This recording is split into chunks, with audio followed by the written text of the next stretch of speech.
बुराइयां नहीं है, ऐसा मैं नहीं कह रहा हूँ, लेकिन सब गई बीती बातें नहीं है जी।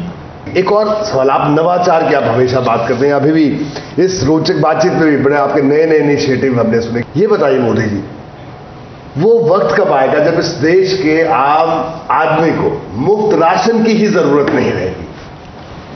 वही हमारा ड्रीम होना चाहिए, लेकिन उसके तरीके डेडलाइन तय करके नहीं होते हैं जी। उसके लिए एक प्रोसेस होती है। मैं गुजरात का अनुभव बताता हूँ जी। मैं गुजरात में गरीब कल्याण मेला करता था। वो योजना क्या होता, सरकार की जितनी बेनिफिट की स्कीम होती हैं वो, और सरकार का काम रहता था कि पूरे डिस्ट्रिक्ट में से लाभार्थियों को ढूंढो, कौन इसका हकदार है, कौन हैंडीकैप जिसको ट्राईसाइकिल मिलना चाहिए। कागज पर काम नहीं चल गया, मुझे लास्ट माइल डिलीवरी मेरी विशेषता है। तो उनको घर घर जाना पड़ता था, 3 महीने तक सर्वे करना पड़ता था, फिर हर एक को लेकर के आओ, और साथ में एक और लगती को लाने की छूट जी। और एक 20-25 मंच बनाता था।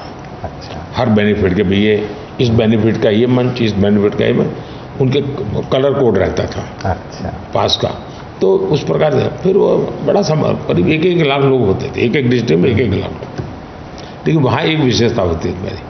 उसके पहले मैं डिस्ट्रिक्ट के स्कूलों में कंपटीशन करता था कि आपको एक नुक्कड़ नाटक लिखना है, और उसका विषय रहता है अब मुझे गरीब नहीं रहना है, अब मुझे गरीब नहीं रहना है, एस्पिरेशन। ये थीम। डिस्ट्रिक्ट अपने तरीके से नाटक बनाए, उसकी कंपटीशन होती थी, और उसमें जो बेस्ट ड्रामा होता था 12-13 मिनट का होता था। जब गरीब कल्याण मेला होता था, मैं मंच पर बैठता था, मेरे सामने उसको करना होता था, उसको मौका मिलता था परफॉर्म करने का। और उसमें होता कार्यक्रम गरीब कल्याण मेले का, होता काम था गरीबों को मदद करने का, लेकिन मैसेज होता था अब मैं गरीब नहीं रहना चाहता। फिर 5-6 लोग भाषण के लिए मैं अलाउ करता था, जो अपना बीपीएल कार्ड लेकर के आते थे जी। और वो वहाँ अपना भाषण करते थे, और फिर बीपीएल कार्ड सरेंडर करते थे कि अब मुझे गरीब नहीं रहना है। जैसे एक बार मेरा बलसाड़ में कार्यक्रम था, तो 18-19 लोग आए जी। और उसका मुखिया था, उसने भाषण किया कि अब मुझे गरीब नहीं रहना है। तो उनको कारण बताना पड़ता था कि भाई गरीब नहीं मतलब क्या है। तो उसने कहा कि हम लोग गांव में आदिवासी लड़के थे, तो बोले वो भजन कीर्तन भगत की तरह वो बजाते थे। जी।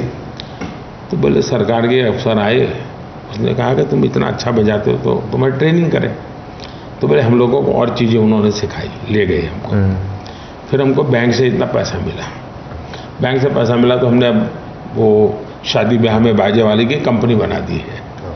तो हम 18 लोग हैं और बजाते हैं, और हमको हर जगह पे लोग बुलाते हैं। तो बोले अब हमारे अपना टेम्पो भी है, हम टेम्पो में जाते हैं, और हम प्रति व्यक्ति जितनी इनकम हो गई, अब हमें बीपीएल नहीं रहना है, ये हमारा कार्ड दे। तो ऐसे 8-10 लोग मंच पर आके बीपीएल सरेंडर है ना, गरीबी से मैं बाहर निकला, उसका मुझे उसका उत्सव, गरीबी से बाहर निकलने का उत्सव। हम क्या करते हैं, गरीब बनाने का कार्यक्रम बनाते हैं। जरूरत करो, हैंड होल्डिंग करो, लेकिन मिजाज पैदा करो, मुझे इससे बाहर आना है। मैं जो घर दे रहा हूँ, तब घर नहीं दे रहा हूँ, नए अरमान दे रहा हूँ, वो 4 दीवारें नहीं दे रहा हूँ, नए सपनों का बीज बोता हूँ।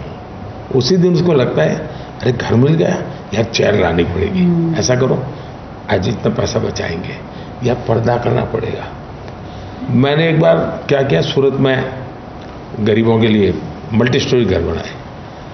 फिर मैंने एक एनजीओ को बुलाया, मैंने कहा घर देने से चलेगा नहीं, इनको ट्रेन करो कि जो टॉयलेट है कैसे उपयोग करना, सफाई कैसे करना, घर के बाहर पैर पहुंचने के लिए क्या रखना, हाथ धोने।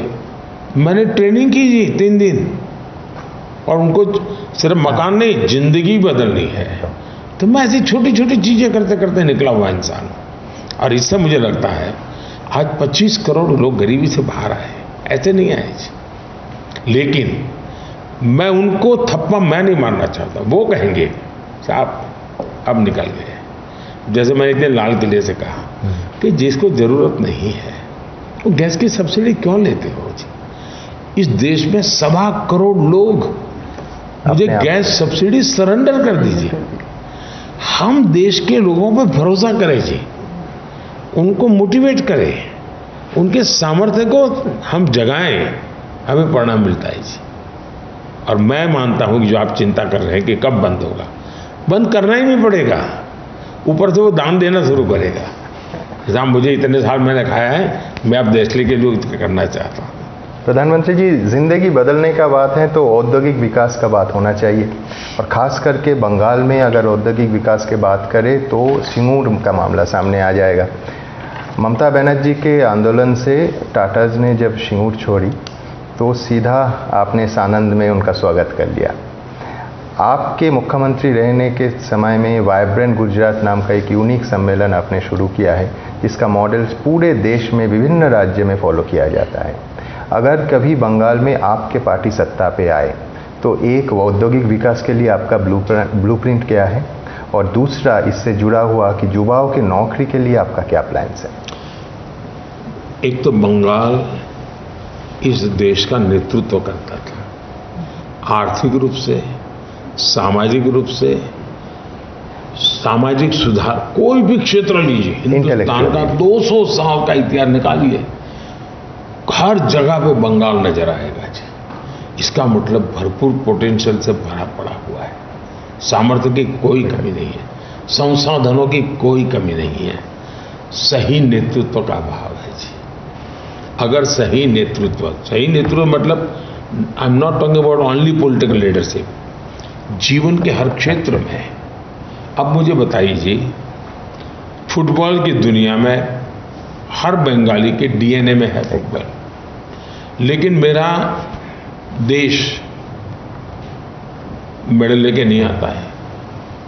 अगर मैंने ठीक से उसके पीछे ध्यान दिया होता तो मेरा बंगाल का फुटबॉल पूरी दुनिया में वो नंबर 1 पे होता। मतलब है एकदम, वो किसी ने ध्यान देना चाहिए था। ट्रेनिंग नहीं है, इन्हें केयर करनी होती, लीडरशिप देनी पड़ती, किसी को करना होता है। एग्रीकल्चर में क्या नहीं है साहब, कोई मुझे बताए बांग्लादेश के जूट से मेरा जूट वीक क्यों है? भी बांग्लादेश जूट पे क्यों आ गया है? रेडीमेड गारमेंट बंगाल में क्या कमी है जी? रेडीमेड गारमेंट बांग्लादेश से मेरा आगे जाता है नहीं जाता? नेचुरल रिसोर्सेज क्या नहीं है जी बंगाल में? इतनी संभाल, लेकिन मोदी वाइब्रेंट गुजरात करता था, ऐसा मैं इवेंट कर लूँ, इससे बात बनती नहीं जी। मुझे याद है जी, मुझे 6 महीने मेहनत करनी पड़ती थी जी। मुझे प्रोफाइल तैयार करता था कि भाई यहाँ ज़मीन मिलेगी, यहाँ पर बिजली ऐसे मिलेगी, यहाँ पानी ऐसे मिलेगा, यहाँ आपको लाइसेंस ऐसे मिलेगा, ये काम करने के लिए ये आदमी आपके जिम्मे लगेगा। ये सारा करते थे तब जाके इन्वेस्टमेंट आता है जी। वरना गुजरात क्या है? गुजरात एक ऐसा राज्य है जिसके पास कोई प्राकृतिक संसाधन नहीं है सिवाय के नमक के सिवाय उसके पास कोई है ही नहीं। लेकिन उस गुजरात में आज दुनिया का कोई भी डायमंड उठा लीजिए, 10 में से 8 डायमंड किसी न किसी का हाथ इंडियन का लगा हुआ है। बदलाव आया। गुजरात की बात में सभी तो एग्रीकल्चर में माइनस ग्रोथ के 10 साल में 7 साल अकाल था। आज गुजरात 10% एग्रीकल्चर ग्रोथ वाला स्टेट बन गया। आज वो मैन्युफैक्चरिंग स्टेट बन गया, हर प्रकार का मैन्युफैक्चरिंग हो रहा है। तो आपको मेहनत करनी पड़ती है जी। अगर मेहनत करें तो बदलाव आता है जी। और पोटेंशियल इतना है जी। और मुझे लगता है ये जो दुनिया जो बदल रही है, फ्यूचर एशिया का है एकदम। तो साउथ ईस्ट एशिया इलाका जो है उसके सबसे बड़े कैपिटल कौन से? साउथ ईस्ट एशिया तो कोलकाता एंड गुवाहाटी, कोलकाता एंड गुवाहाटी। हमें उस रूप में सोचना चाहिए कि हम भारत के एक शहर ऐसा नहीं, हम साउथ ईस्ट एशिया के अंदर एक सबसे बड़े लीडर बनेंगे। आप गुवाहाटी एंड कोलकाता में वो ताकत है।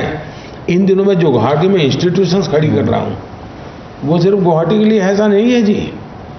वो मेरा मन में साउथ ईस्ट एशिया के लिए बहुत बड़ा पोटेंशियल मैं देख रहा हूं। मैं साउथ ईस्ट एशिया के लिए, और इसे मैंने एक्टिव पॉलिसी बनाई, उस पर काम लगा हूं। और दूसरा, अभी जो हमने कॉरिडोर का बनाया है यूरोप अच्छा जी, मिडिल ईस्ट और मिडिल ईस्ट जी, बड़े सऊदी अरबिया ने रोल लिया है, जी, यूएई ने रोल लिया, उसका सबसे बड़ा बेनिफिट कलकत्ता को है, सबसे बड़ा बेनिफिट कलकत्ता को। अब जब अवसर आते हैं तो रोजगार के बिना तो हो ही नहीं सकता कोई काम, ये स्थिति है। प्रधानमंत्री जी, विकास का खाका आपने रखा।